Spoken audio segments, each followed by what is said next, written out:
Picture this: ancient Greece. A brilliant inventor named Daedalus and his ambitious son, Icarus, are trapped on the island of Crete. To escape, Daedalus creates wings made of feathers and wax, warning his son, "Fly too low and you'll be dragged into the sea, my son. Fly too high and the sun will melt your wings." Now, of course, Icarus, young, excited, and maybe a little too confident, ignores the warning. He soars high, feeling invincible, until the sun's heat melts the wax. His wings fall apart and he plunges into the sea. So, what does this have to do with leadership and technology? Everything. We're in a world where tech is our wings. It can lift us higher than ever, but if we misuse it, we risk crashing and burning. Ignore it, and we fall behind. Over rely on it, and we lose what makes us human. The key? Balance.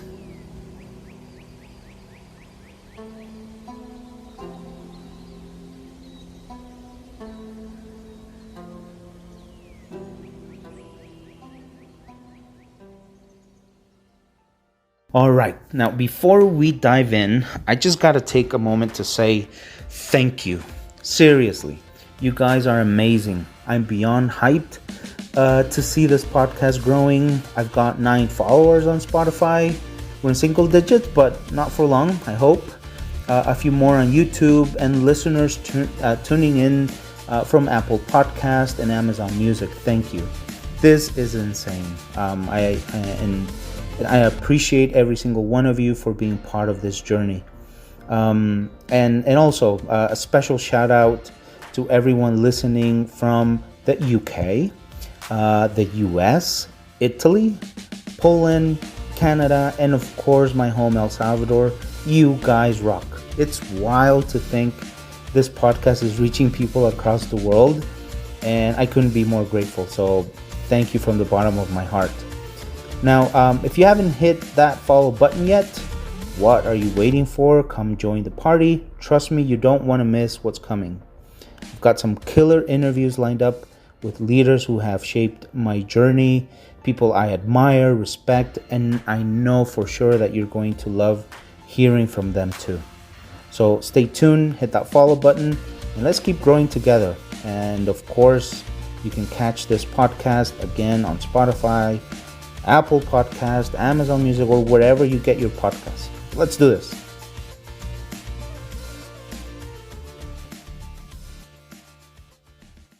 Welcome, welcome, welcome.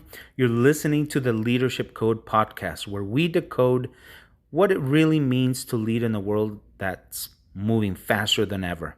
I'm your host, Jose Navarro, and today we're diving into a topic that's shaping the future of leadership: how to embrace technology without losing our humanity.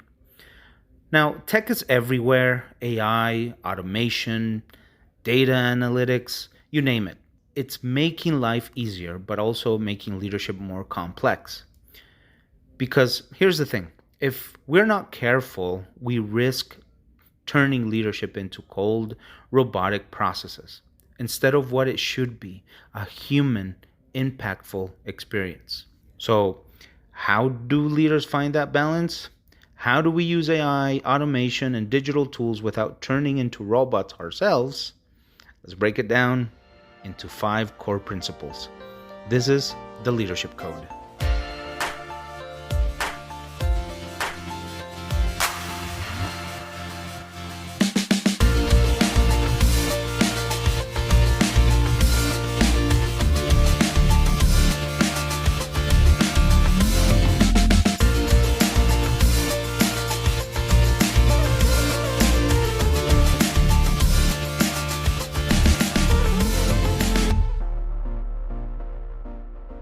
All right, so let's get into the 5 core principles.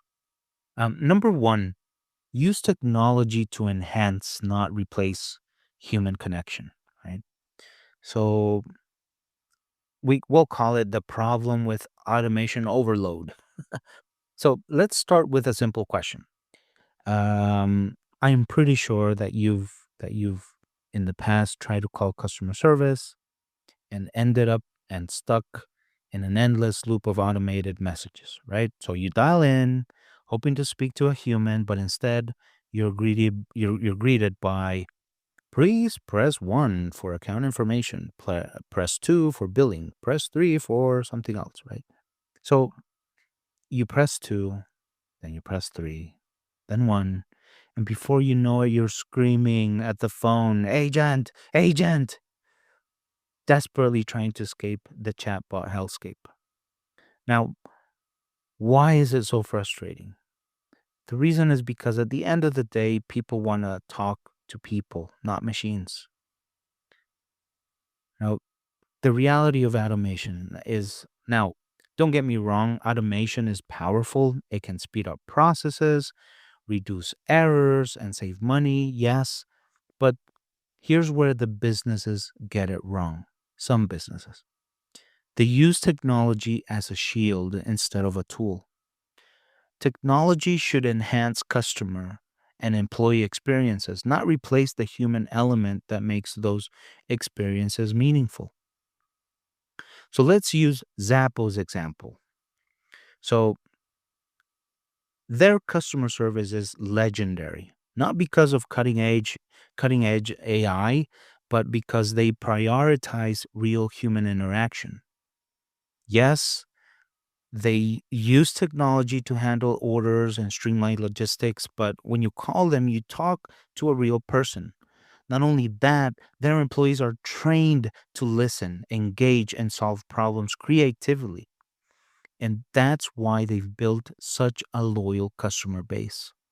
So, how leaders should use tech the right way. So, how do we strike the balance between automation and human connection? So, here are three things. Number one, use AI and automation to handle repetitive tasks, but leave human interaction for where they matter most, like customer service, leadership, and leadership building. Number two, leverage technology to provide better experiences, not just faster ones. Yes, speed is great, but people value quality interactions more. Number three, encourage your team to maintain a human first mindset. Technology is a tool, a very powerful tool, but the best results still come from people working together. Now, the main takeaway here is that the companies that win in the long run aren't the ones that replace humans with machines. They're the ones that use technology to make human interactions more meaningful, more efficient, and more powerful. Number two, focus on empathy in decision making. So, the limits of data. We live in a data driven world. Metrics, KPIs, dashboards. Leaders are constantly bombarded with numbers. But here's the hard truth: data tells you what is happening, but it doesn't tell you why. So, for example, let's say your team's productivity is down by 10%. A purely data-driven leader might say, "All right, let's cut costs, increase quotas, and push harder to drive efficiency." Now, an empathetic leader would ask, "Wait, why is productivity dropping? Are employees burned out? Are they struggling with a new process? Are they feeling disconnected?" And this takes me to an example from Microsoft when they shifted to empathy. When Satya Nadella became the CEO of Microsoft, the company was struggling. Morale was low. Employees felt like they were just cogs in a machine. Instead of focusing on revenue, Nadella made empathy a core leadership value. He encouraged leaders to listen, understand their employees' struggles, and focus on people, not just numbers. And what was the result? Well, basically, Microsoft became a company people wanted to work for. Innovation skyrocketed, and financial performance improved. Now, how can you lead with empathy? So, number one, actively listen. Don't just rely on reports. Talk to your employees or talk to your team and customers. Balance data with human insight. Numbers should guide decisions, but they should never, ever replace understanding people. And number three, make employee well being a leadership priority. If your people are thriving, so will your business. The main takeaway here is that empathy is not soft leadership, it's smart leadership. The best leaders don't just manage numbers, they connect with people. Number three, build digital fluency in your team. So, the tech learning gap. So, let's be real technology is evolving faster than most people can keep up.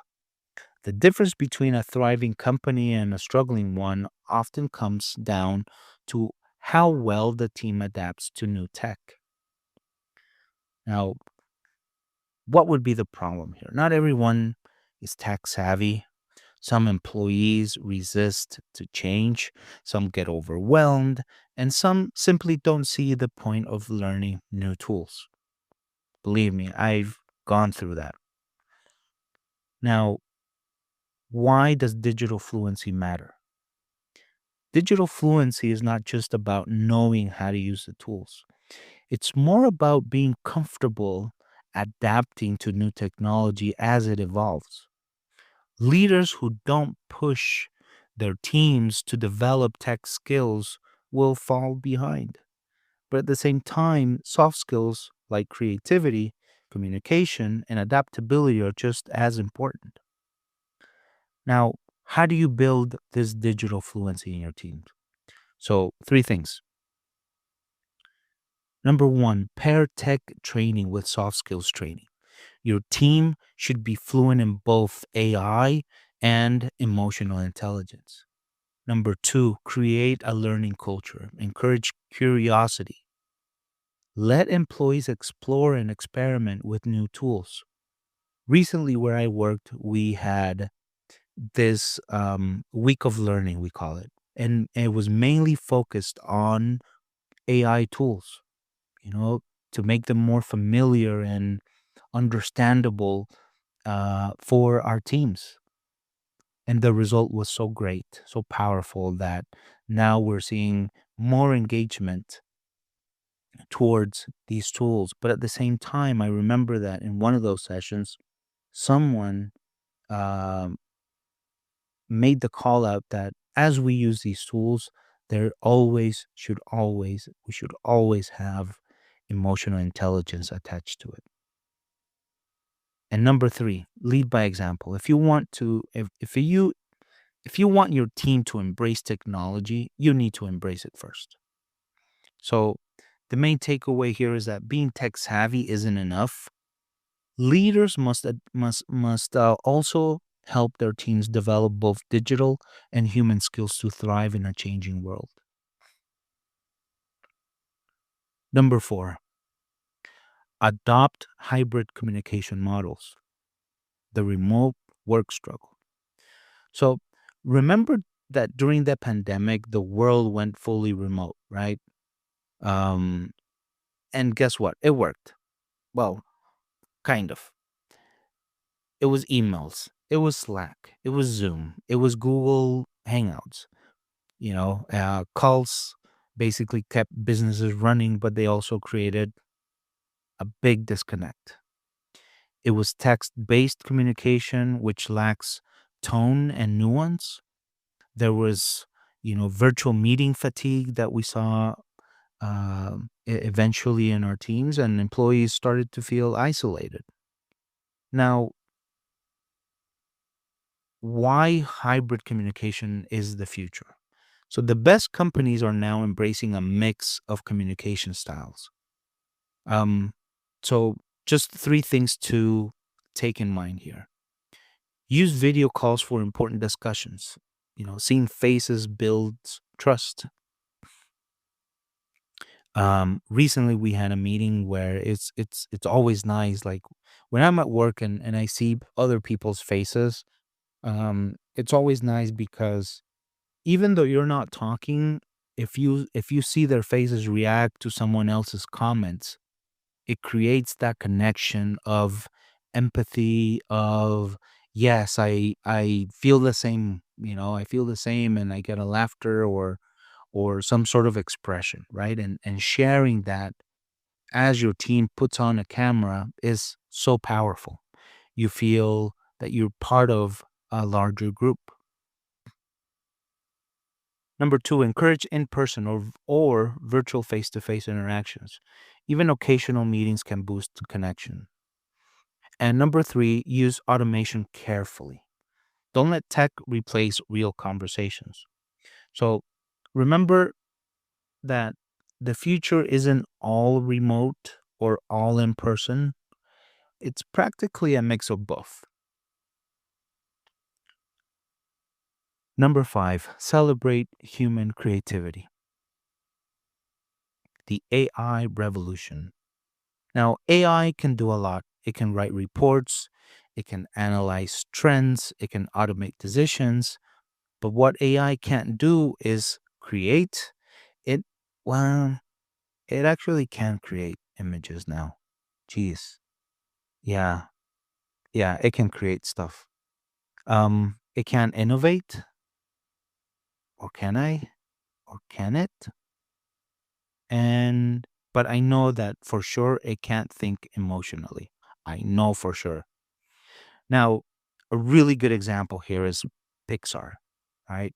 So Pixar uses AI for animation. Now, the cool thing about this is that their stories are 100% human creativity. And the last movie that comes to my mind is Inside Out 2, a wonderful movie that expresses all the emotions that human beings have, right?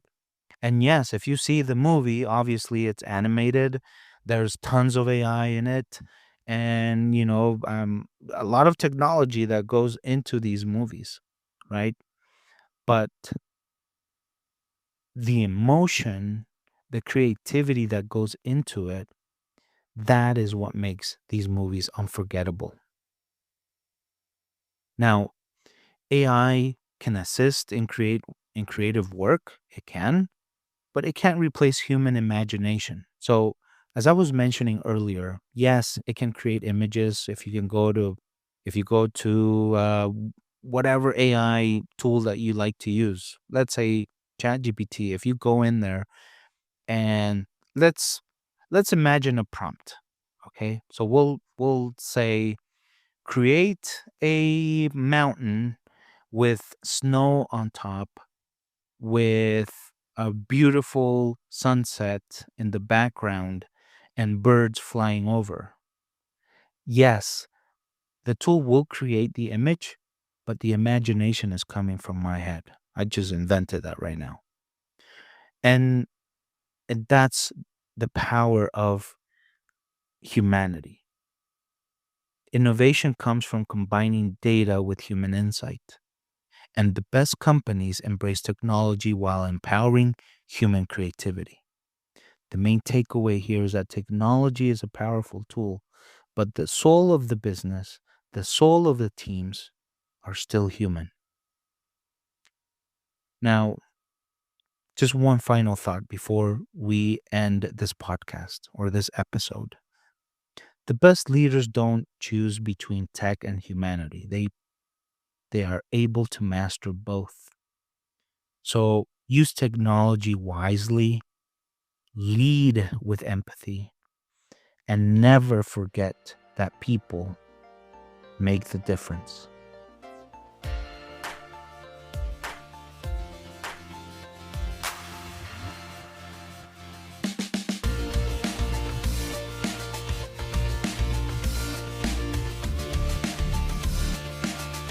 Thank you for listening to the Leadership Code podcast. Executive producer, Jose Navarro.